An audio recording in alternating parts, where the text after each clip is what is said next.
getting kind of close. Feel a little poke coming through on you. What's up, you guys? Welcome back to my channel. Thank you so, I don't know why I slapped that so hard, but thank you guys so much for being here. So today's video is one that I have recorded like 4 different times, and each time I'm like, oh, I forgot something, and this time it's going to be the last time I record it because I cannot talk about this or in this setting. I cannot record this video one more time because I just need to get it out there and just be okay with it. As you guys can tell, this video is my breastfeeding journey, and I'm gonna be hitting all the things that every time I say Daxon's name, I want to say Daxon, but everything Daxon and I have been through from the start of his birth till now. He will be 4 months in 2 days. We've only been in this thing for 4 months, but it feels like we've been in this thing for an eternity, and we have learned a lot. We have been through a lot. We're still going through it. I do want to preface this video by, this is not one of those videos where I tell you like, here's how I built my stash of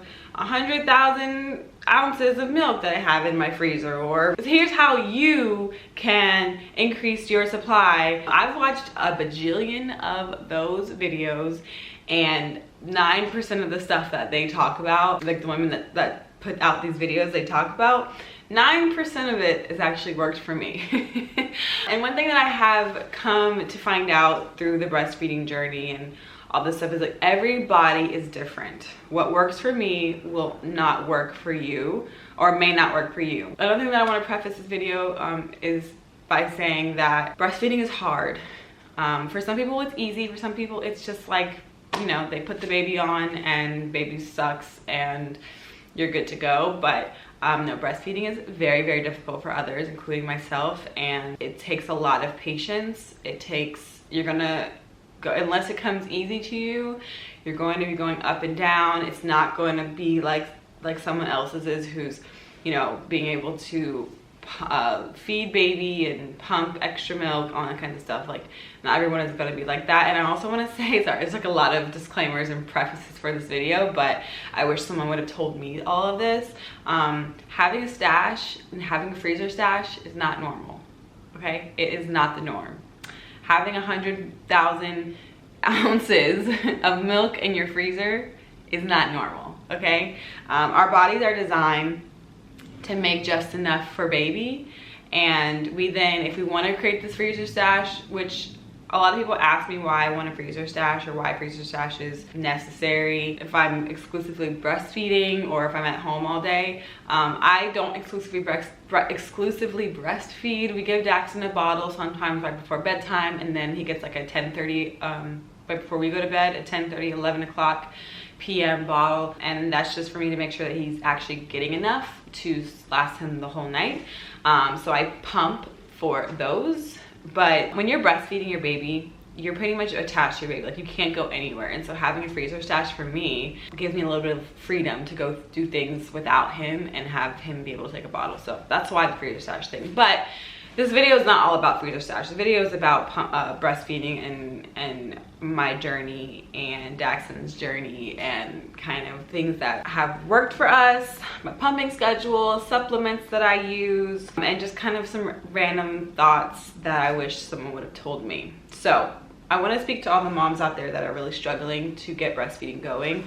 I think that in the beginning of, you know, having Daxon and really trying to breastfeed him, my mental health really did plummet because of how difficult it was for me to breastfeed him. And I'll go into why, like, more about that. But if you feel like, you know, you've tried all you can, or you didn't try all you can, you just feel like breastfeeding is just plummeting your mental health, which looking back, I don't know, because this is where I say a lot of moms, or a lot of people will be like, if you feel like your mental health is plummeting because of like the breastfeeding journey, then stop, like completely stop.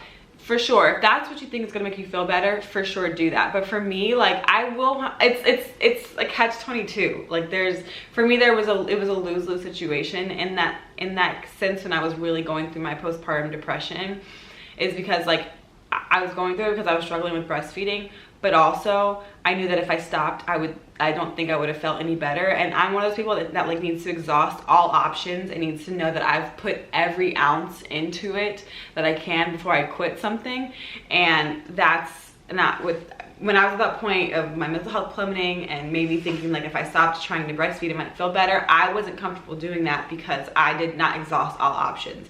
I just didn't feel like, you know, I tried everything before I was ready to quit. So I think it's all relative. Like at the end of the day, a mentally happy, healthy mom is the best mom ever. That's really what's most important. And so I guess I want to speak to the moms right now that, you know, are really struggling mentally with the fact that with how their breastfeeding is going, but you're not ready to give up yet. I'm here to tell you about my story so that you can decide if you want to keep going or don't, but don't base your decision off of what I go through or what my journey was. It's your journey. You're the only one that can go through it. Your mountains are your mountains and only you can walk over them. That's my little saying. And so if that's what you feel is best, then do whatever you feel is best. Point blank, period. All right, let's get into it. So Jackson was born 7 pounds, 14 ounces. And immediately as the first latch, because I requested golden hours. So like as soon as he came out, he laid on me for maybe 5-10 minutes and then we started trying to latch him. And it was a bit difficult because like, I think it's difficult for anyone, for any first time mom, because you don't know what it's supposed to feel like. You don't know like how to actually put your nipple into the baby's mouth and get them to suck properly. And so I remember being in the hospital bed the first time and like his mouth was making some kind of like noise. I don't remember what it was exactly, but the newborn nurse was like, it shouldn't sound like that. And I was like, okay, how do I fix it then?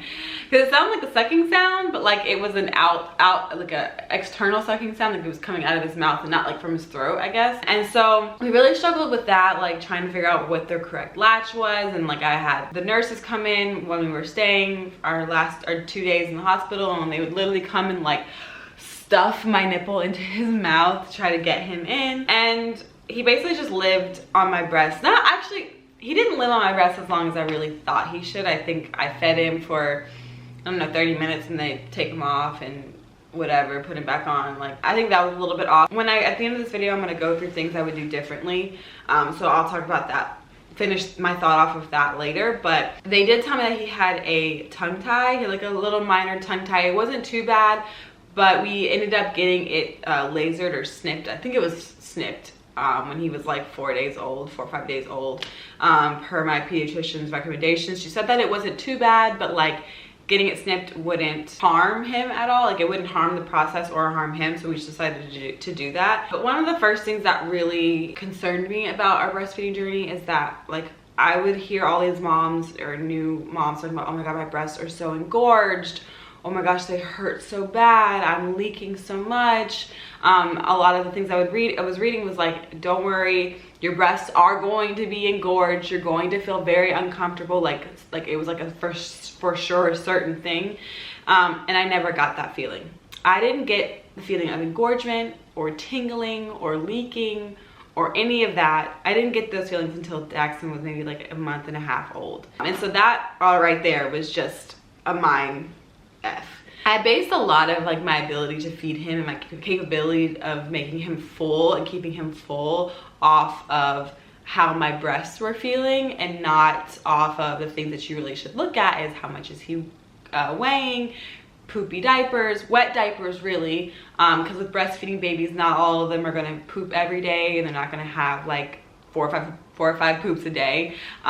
Even to this day, Jackson can go mainly, like consistently, he'll go to poop once a day. Some days it's 3 times a day, some days it's 2 times a day, and then every now and then he'll skip a day and not poop or whatever. But with breastfed babies, they're not likely to poop so much because breast milk is made just for them, so there's a little less waste. But he had enough wet diapers, he had poopy diapers, and so that was fine. And then when we went in for his first doctor's appointment, which was a day after we got home from the hospital, we had to go in twice, because 2 days in a row, because he had like a little minor jaundice. And so the first day we went in, he was 7 pounds 6 ounces, and then the next day we went in, he was 7 pounds 10 ounces. So he was gaining enough weight in that one day. So from that point, like I would just kept feeding him every 2 to 3 hours, I want to say maybe 1 to 2 hours. But my breasts were having really, really difficult time recovering in between feedings. Like I told you, I never got engorged. I never got leaky breasts. I never felt full. And I was pumping then too to try to get things going. And so I would feed Daxton for 45 minutes, pump afterwards, and then as soon as I would be done pumping, my breast would have like 30 minutes of recovery to then get him back up, like to feed him the next time. And so it was just, again, I'm basing a lot of my ability to feed him off of the way my breasts felt, and they never ever felt full. And I never, like, I would notice him like drinking, and when he first get on, he would suck swallow, and then maybe 30 minutes or 30 seconds, a minute after like the initial first sucking, it would be suck swallow. So I was just like, there's no way he's getting enough to eat. So after at his 1 month appointment, he was born in the, I think in the 45th percentile for weight, and then at his second appointment, or his 1 month appointment, he was, or 2 week appointment, he was 38th percentile, and then at his 1 month he was like 35 percentile. And then my doctor was like, he's doing fine, but she's like, I'm greedy, so I want him to gain more weight. And at that point he was sleeping through the night.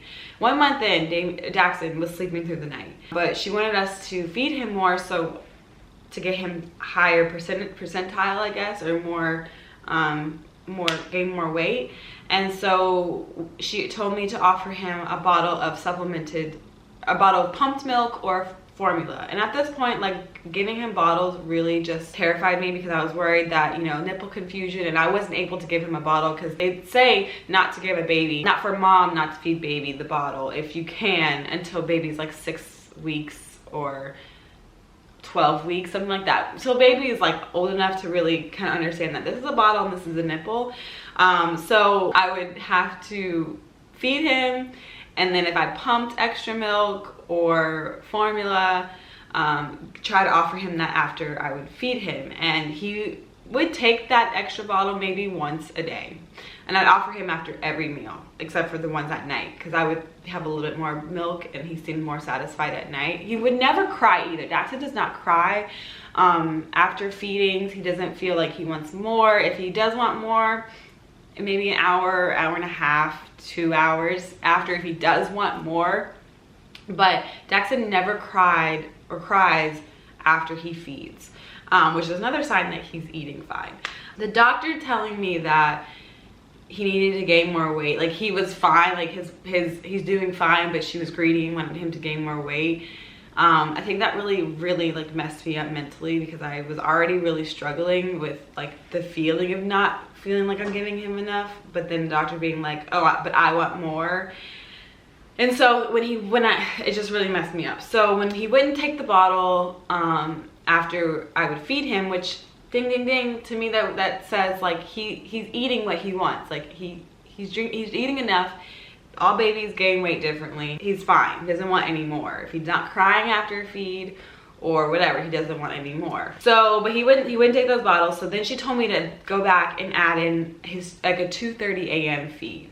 Obviously he's gonna take that feed because it's a longer stretch. He was sleeping from like 10 till 6, 7 in the morning. Sometimes 8 o'clock in the morning. Like he would sleep a really long stretch, which, God, I miss those days. And so waking him up at 2:30 a.m. to give him a bottle was just really frustrating, because then it just like messed up his sleep. But whatever, he gained a little bit more weight. He went back up to like 38%, so it really wasn't that big of a difference. That's kind of how the journey has been. We took out the 2 a.m. feed because he just doesn't need anymore. I think that my breasts have caught up. That's kind of how the journey has been going, really. It's getting better, because I'm really just believing in my body and believing in Daxton's ability to tell me if he wants more food, and to just offer him more food if he wants it. I start feeling more full now. And I'm gonna go into what I've done differently and what I wish I'd done before, like I said, to start feeling like this. So I think that there are a few things that I have done that's made a huge difference. So next I wanna go into my pumping schedule. I'm trying to remember what my pumping schedule is a lot different now than it was when he was 2-3 months old. When Daxton was in the like newborn stage, I would still trying to get my supply up. I would pump. I don't recommend this unless, I don't know, it's different. This is what I did. I would not do this again though. I would feed him the 30, 45 minutes. I would pump, and then I would feed him again. And so I would do that maybe 2, 3 or 4 times a day to try to get my supply up. Then when he was 3 months old, around 2, 3 months old, that's when I started incorporating power pumping. Power pumping is an hour of pumping on and off. So I would do this at night because I feel like I get, you get the most, I think, in like the middle of the night or the early mornings, but my body, or I just put it in my schedule. It doesn't have to do with my body, but I just would rather have not woken up at 4 o'clock in the morning to power pump. I would power pump every night around like 10 o'clock. And I would do, so power pumping is 20 minutes on pumping, 10 minutes off, 10 minutes on pumping, 10 minutes off, and then another 10 minutes on pumping, and then you're done. And that's supposed to mimic cluster feeding. And I did that for like 6 weeks. And then I stopped one day because I was like, I don't really see a difference. And then I really did see a difference. I started just pumping once at night at 10 o'clock. And I would get like, I don't know, 8 ounces, sometimes 9 ounces. I would get between 5 and 9 ounces of milk pumped out every night. One thing I will say, which I'm sure you've heard already if you're watching the story, is make sure that you get your flanges checked on your pump. Most pumps come with 2 different sizes. Mine came with 23 millimeters and 21 millimeters. When I measured my pump, my nipples to see what flanges I should use, it told me 23. It lied. One day I just decided, you know what, let me just buy a 19 millimeter nipple, because I also have elastic nipples, which means like they stretch when they're getting pumped, and that can affect your output. But when you get your flanges fitted or get the right size flange, that can also help with your pump production. So I bought the 19 millimeter flanges, and it has made a world of a difference. Completely, like so much better, so much less of my areola goes into the flange, and my pump production is just so much better. So I think that's one thing that I would say I would like give you the advice to do, is make sure you have the right nipple flanges or pump flanges. My pumping schedule now, Daxton is 4 months old, and so I pump in the mornings after his morning feed, or his first or second morning feed. I usually get the most from after feeding him his second feed of the morning. Like Daxton gets up at 4 a.m. 4 or 5 a.m. We're trying to fix that, but I'll feed him then, and then we'll go back to sleep, and then he'll wake up around like 7 or 8, and then I will feed him then, and then I'll pump after that. So that's my first pump, and I get majority of my milk from that now. Some mornings I pump like 3 ounces, 4 ounces, and then other mornings, this morning I pumped 9 ounces of milk. So it really just depends on the day. And then I also pump at 11 o'clock at night before I go to bed, just to empty out everything that I have, just make sure that, you know, I am producing, or it's supply and demand. So I'm emptying out at night, and then it's add to my stash, and then the morning pumps as well I add to my stash. And I also leave one for his 10:30 bottle, because we give him a bottle at 10:30. So yeah, those are my 2 pumps now. When Daxton was waking up in the middle of the night, if I give him a bottle, then you should really pump that out, because you want your body to mimic his actual feeding schedule. So if he's waking up at 2:30, or baby's waking up at 2:30, you want to pump at 2:30 if you're giving them a bottle, or you feed them, obviously. But yeah, just pump whenever you're supposed to be feeding the baby, if you aren't feeding the baby, because then that will make sure your supply doesn't dip. Okay, next I'm going to talk about is supplements. Supplements. Oh, I can tell you the lactation industry is going to never die, because there are so many of us who are just desperate for a little bit of help, a little bit of extra touch of supply help. And I've spent the money, okay? Let me tell you, I have spent the money. So I'm gonna go through some of my favorite supplements that I have used, that I think works. So remember I said that I never felt tingling, engorgement. You know, when I say tingling, you know when some moms are like, oh my God, if a baby cries, my nipples start to tingle. I don't get that. To this day, I don't get that at all. But there was one time that I think I was maybe a couple minutes past when I should have fed. It should have been time for me to feed Daxon, and my breast started tingling, and I was like, oh, what is this feeling? Like, it low-key kind of hurts, you know? I finally felt that for the first time, and that was after I started taking these Pink Stork total lactation probiotics. These things right here, I started taking them. Callie sent me them, and they work. They 100% work. It's completely like, this is when I started feeling engorged. This is when I started feeling the tingling. This is when I started feeling the leaking. Ooh.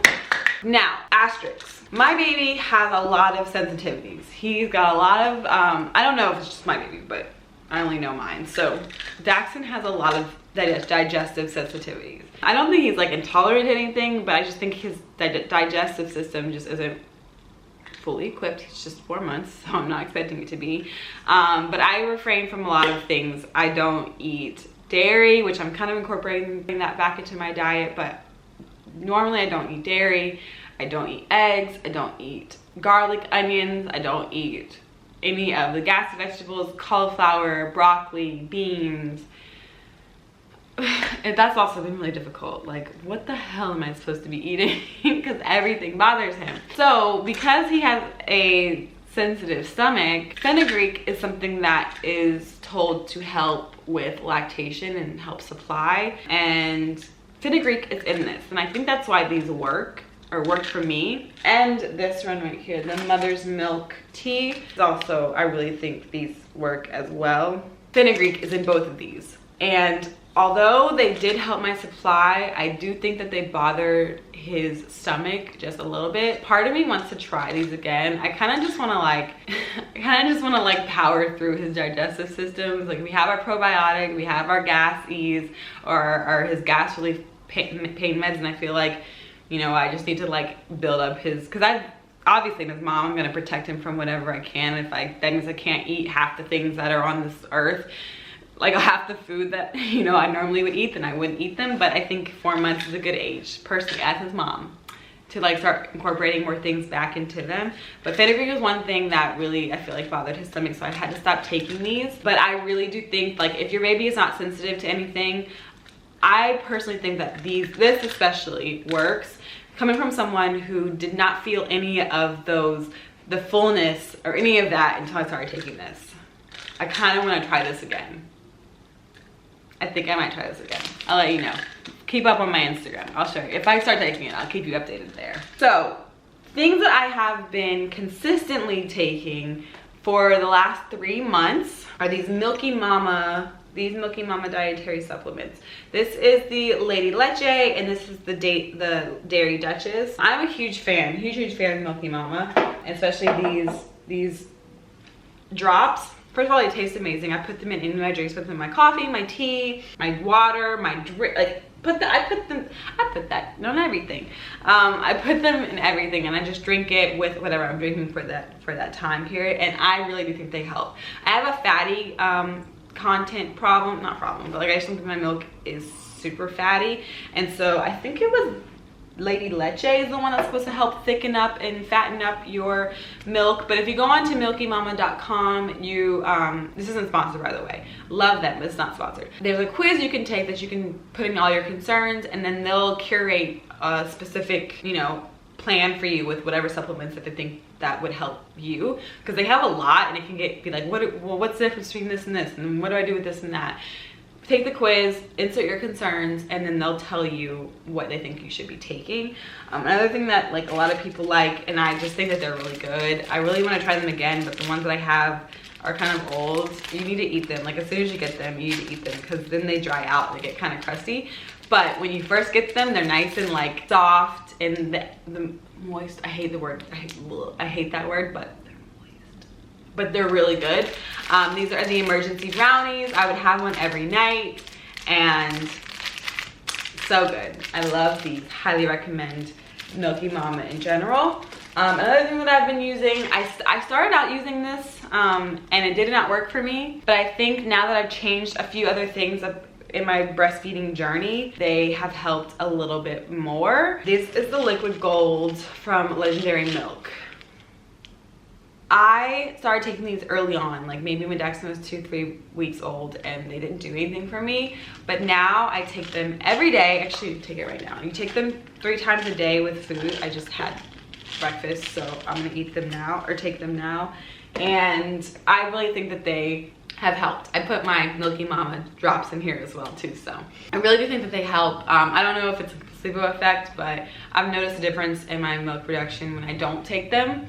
And so that kind of, to me, that means that they work for me personally, but they did not earlier on. I'm a huge advocate for like trying different things out a couple times in different stages of your process, to see if it makes a difference. Okay, so this last part is really, I think, is the most important thing, and like I wish someone would have told me this, or would have had like a little section in their videos about things that they would do differently from the get-go. The number one thing I feel like I would do differently is just latch Daxton on whenever I could possibly do that. I think one, I was really nervous about latching him on whenever, because people talk about, oh, you don't want a snacker, like you don't want a snacker, baby snacks is bad, they snack. Do you have snacks? I have snacks. I mean, the nutritionist or a nutritionist recommends having snacks for adults. Like you have 3 full meals in a day, and then you have snacks in between those meals. So there's nothing wrong with snacking. Now, I don't think that, even like, I have latched Daxton on so much more now than I did when he was a baby, and he still eats full meals. He'll eat for 30 minutes or 20 minutes, 15 minutes. Those are his full meals, and then he will have a snack here and there if he wants it, and he's still like, he's not on me all day long. I think that's why people, lactation consultants, are like, you don't want a snacker, because it can be kind of annoying to the mom if your baby is on you 24/7. But I haven't had that problem. He doesn't snack all day every day. He doesn't, but whenever he wants the boob, I give him the boob. And I didn't do that before. I was like, and I was attached to I have an app, baby tracker app, that I don't even open. I haven't even opened it in like a month because I just stopped. But I had the baby tracker app, and it has a timer on it, and they recommend that baby eats for 30 minutes or 15 minutes on each side. And like, I just cut all of that out. I cut it all out. I said, like, you know what? I'm not going to look at the clock. I'm going to feed my baby. I'm going to latch him on whenever I can. Whenever he wants the boob, I'm going to give it to him. I'm going to let him suck on it, on boobs, for as long as he wants. Because I don't have anything else to do but feed my baby. That's all I want, is to feed my baby. And I wholeheartedly, fully believe that that has changed my milk supply so much. Because a pump, it's a mechanical thing. Like, it's supposed to emulate or simulate whatever what a baby would do, but it's not exactly what a baby would do. If I can get my baby on my boobie as long as I possibly can to help my supply, if that's my main goal, then I'm gonna do that, and that's exactly what I've done. And I'm telling you, it's made such a big difference. Let your body and your baby do what it is made to do. Now, I understand that there's some people whose baby just don't want to latch, and then I would say pump as much as you can. Get your nipples, your flanges sized correctly, get the correct size flange, and pump your life away. But if your baby attaches to you and latches to you and will let you stick your nipple in their mouth, do it, okay? It's the most natural form of milk supply increase. Put your baby on. Don't look at the time. Don't look at, oh my gosh, my baby's been on for 45 minutes. Your baby wants to eat for 45 minutes. Your baby's hungry. Baby wants to eat for 45 minutes. Baby wants to suck on you for 45 minutes. And they're like, oh, baby's just pacifying. Especially if your baby is 2 days old, 2 weeks old, 6 weeks old, 6 months old, and they just want to like be comforted by mama. Let them be comforted by mama. Don't look at the time. I'm talking to myself too. Like, I'm literally giving myself a lecture right now, because I wish someone would have told me that instead of trying to fear me into having a snack or into fearing me into having a baby that pacifies on me all day. There's so much fear around creating the baby that you don't want, instead of just like letting baby do what it knows how to do and what it needs. And I wish that, you know, doctors and lactation consultants would have told me that, instead of just trying to like scare me into like creating a monster. I'm not gonna create a monster by giving my baby what it needs to survive, and that is food and comfort. That's all, right? Sydel, I'm talking to you. Next time you do this, let your baby eat and let your baby feed on you, suck on you for as long as you want. Do not replace your pump with your baby, okay? Don't do it. If your baby can latch that baby on as much as they want. You'll be better off for it, your milk will be better off for it. So another thing that I think that has helped, not that I would do differently because I'm doing it, but that has helped is, I feel kind of like this is like a big asterisk, kind of at your own risk, at your own will, your own comfortability. Relax, and there's an asterisk next to that because a lot of people will say just relax. Like the more you stress about your milk, the more it's not going to increase, or the more it's going to drop. And you're like, well, what the heck? It's like during fertility, when you're going through fertility struggles, and everyone's like, just relax, like you're fine. If you stress about it, it's not gonna happen. I can't, when you really want to feed your baby, and when your baby's whole existence at that moment is riding on your ability to feed them, it's really hard to relax. But one thing I started doing, which I really think like just helped me relax, which then, you know, helped with my boobage, my supply, I started having a glass of wine. That's it. I started having a glass of wine here and there, and that just helps me relax. Like it gives me a little bit of my life back, because I've already had to limit myself from so much. Like as you guys heard, like I literally eat the same 5 things every day because I can't eat anything else because it's gonna hurt his tummy. But we're about to cut that out because I think he can take it. I've been adding things back in here and there and he's fine. But anyways, having a glass of wine, having a beer if you think that the hops helps with your supply. If you're one of those people, like that's what I do. The rule that I go by, that I've gotten from lactation consultants and other people, is if you can drive, you can feed your baby. So I have a drink, I have 1 glass of wine. I'm not drunk or tipsy off of 1 glass of wine. I can drive, I feed my baby. I try to be done with the drink an hour before I feed him, or pump or whatever. I'll have a glass of wine after I pump. At the end of my day, I'll pump everything out. I have a glass of wine. That's more than an hour before I feed him again, and I'm good to go. I really think that just having a glass of wine and like feeling a little peace, a little bit of self-care has helped so much with my supply. Ever since I started doing that, I think I started having that glass of wine when he was like 3 months old or 12 weeks, something like that. I really think it has made a difference because I'm able to just relax and just feel like. So yeah, I just want to say, like, if you're in the struggle of, you know, really wanting to make this breastfeeding journey possible and successful, and you're not quite ready to give up, and you haven't exhausted all options like me, just keep working with it. Keep going through it. Find a rhythm that's good for you. You know, take advice from other people if you want. Try what they try, but when you try what other people try, you'll end up, or try what other people are telling you to do, you'll end up finding your own path, your own routine. And that's what it's all about. What works for me might not work for you, but maybe if you try what I do, and you try what Susie does, and try what Sam does, and try what Jessica does, then you'll find what works for you and your baby, and that's the goal, right? So don't give up, unless, it's okay to give up too.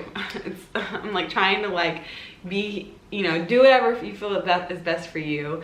But for me and my situation, I didn't give up. Even though I was like so close to giving up, I didn't give up.